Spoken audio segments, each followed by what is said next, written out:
Hey folks, Mitra Lundy here, your trainer and coach.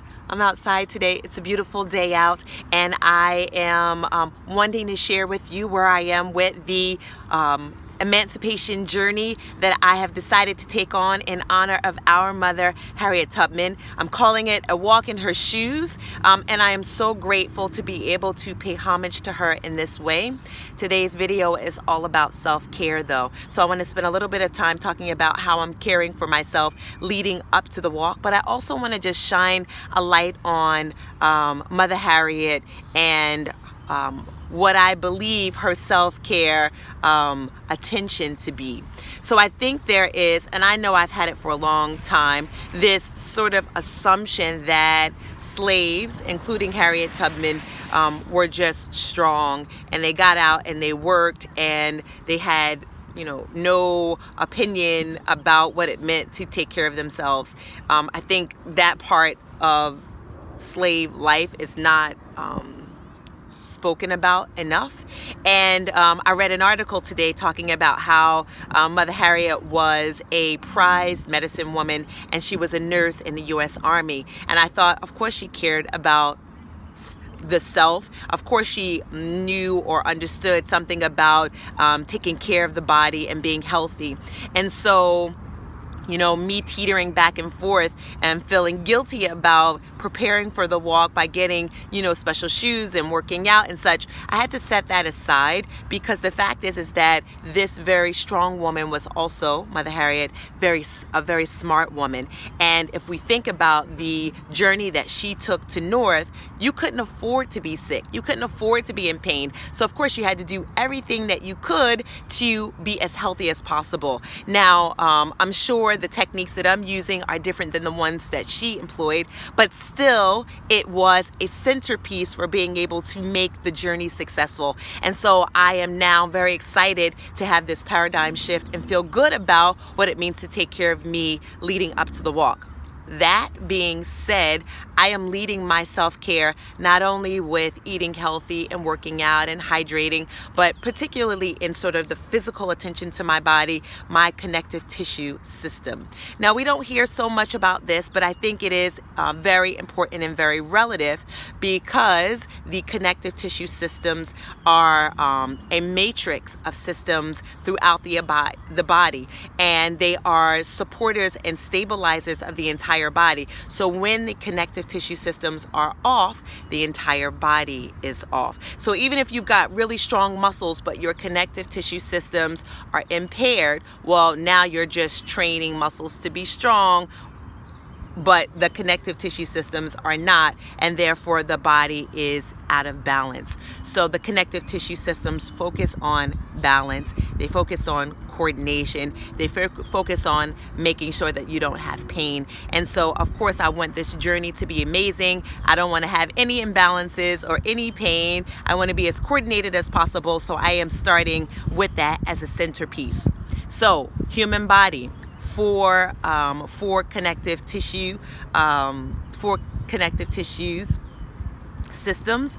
We've got epithelial system, which is the tissue that lines the organs as well as the blood vessels. Then we've got the connective tissue system, which is the connective tissue that connects all of the connective tissues in the body. Then we've got the muscle tissue, and of course that's where muscles are responsible for helping us to move. And then lastly, we have the nervous system tissue, and that is your brain, your spinal cord, your nerves. And so all of these systems work together, like I said to you, help to keep us balanced and coordinated and pain-free.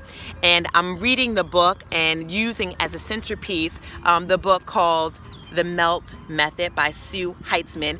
I'm so grateful and thankful for her technique, because it is helping me to feel healthy and strong as I am training pretty rigorously for this journey. Sue Heitzman spends time talking about the importance of rebalancing and hydrating and taking care of the connective tissue system in order to be pain-free. And I thought I would share with you a bit of the rebalancing section because I found it to be so valuable. And she starts talking about this on page 57 of her book, and then on page 72 she really digs in deep. So if you are wanting to be pain-free and to rebalance and be more coordinated, you might consider getting the MELT method and using that technique in your everyday life and training. That being said, I am going to show you a bit of the rebalancing section as explained in the MELT method, and hopefully it will inspire you to pick up the book and not only pick it up, but actually use it. So here we go. I got a little transition here. So the MELT method starts by helping or coaching you through assessing the body. She calls it reset, assess. And basically you lie down, you relax the body, you bring awareness to the body, you focus on right side over left side, and she gives you a bunch of coaching cues. She has you do some deep breathing, etc.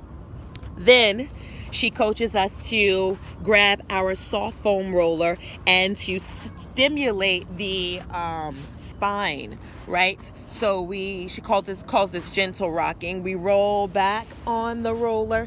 We adjust the head to make sure that it's not coming off. We bring the arms alongside of us. We rock a little to the right and to the left. And it's the autopilot system, that system that helps us find our center of gravity, that will help you find stability here. If you're super shaky and very off, chances are the autopilot system is also off. The more stable you feel, the more likely it is that your center of gravity is where it should be. She has us bring awareness to our breath here, and then she has us go through some 3D breathing. She starts with the hands here at the rib cage, and you take a few breaths. She really encourages diaphragmatic breathing and using SH to release the breath. Then she spends time talking about adjusting the hands, heart center and then belly, and then she sends the hand to the throat and to the pelvic area. And then lastly, she coaches us through 3D breathing, where the hands create this little triangle or diamond at the belly button or just below. And then she takes you through several breathing techniques there. Absolutely amazing stuff. Following that, we get to reassess again. So she has us gently roll off of the foam roller again, lay back, and again bring awareness to the body. Now I can tell you that after doing that, my spine felt stimulated, my breathing felt better, I felt more balanced right side and left side. And so there's no doubt in my mind, physically, for me, not everybody else, that this connective tissue rebalancing felt good to me, and therefore I should use it to prepare for my walk.